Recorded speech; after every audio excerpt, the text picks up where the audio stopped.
Welcome to the Guitar Gavel Lick of the Week, where special guest musicians walk you through a short lick to add to your bag of tricks. If you have questions about the lick, drop them in the comments section. And if you like what you see, please leave a 5-star review and share the lick of the week with your friends.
Welcome to Lick of the Week. This is Stevie K for you.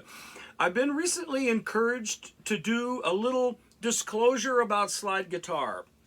And I'd like to put up a disclaimer straight away because I am by no means an authority on slide guitar. In fact, on the contrary, I'm a relatively new student to the art of slide guitar.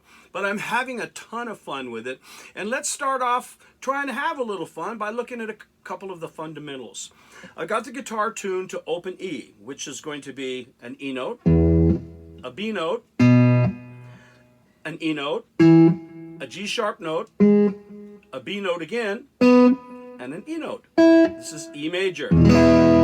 So if I follow the fret markers, or not fret markers, I've got F on fret 1, I've got G on fret 3, I've got A on fret 5, I've got B on fret 7, and so on. On fret 8 is C, fret 10 is D, and the octave at the double dots. It's going to be an E major chord. So we can play slide in any key, even though we're tuned to open E. Hey, that rhymed.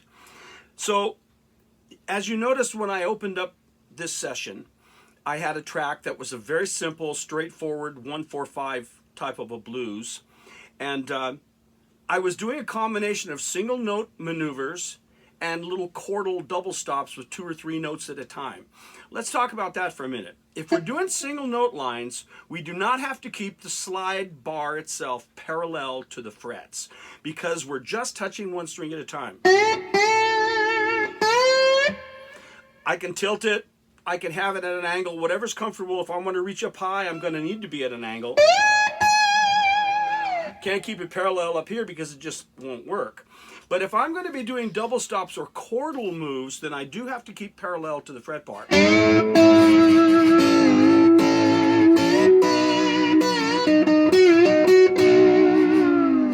If you don't, you'll be grossly out of tune and it'll sound sour.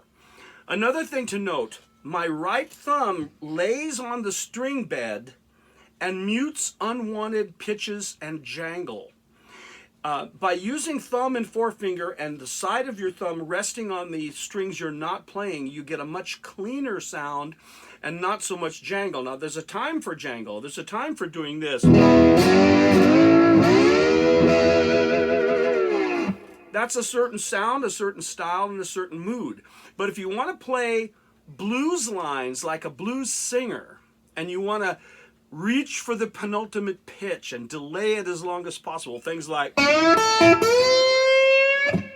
moving up to that C sharp. I want to wait till the last possible second.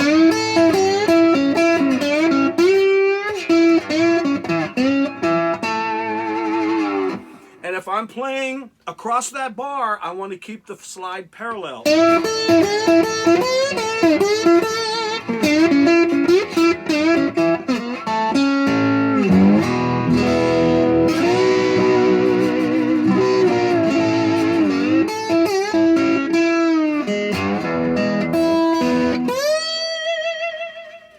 So notice where my thumb is. I'm killing all these other strings. This is very important if you want to play slide clean. Practice setting a pitch like the open E, and then go over to the G string and play the E major scale.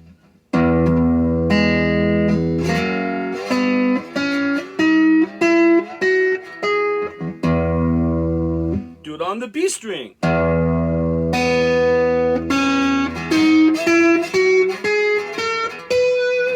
So what will happen is if you do this and familiarize yourself with the half steps and whole steps, on each individual open string, when juxtaposed over the tone center of E, you're going to learn how these moves work.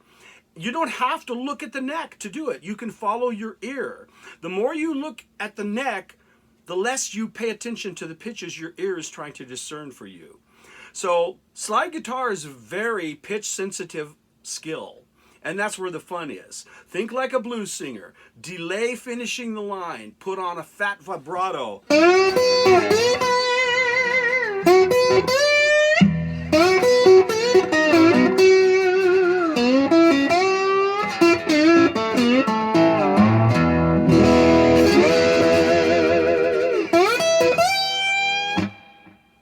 So that's all there really is to it. Get a good slide. There are metal slides that are chrome, there are brass, there's glass, there's thick glass, there's thin glass, and then there's ceramic like this Joe Perry mud slide. Put in a plug for little Joe of Aerosmith. This is my favorite one. I have about 8 slides, all different materials, but I really like the sound of ceramic. You're going to figure that out for yourself. So let's play a little bit and let this thing call it a day.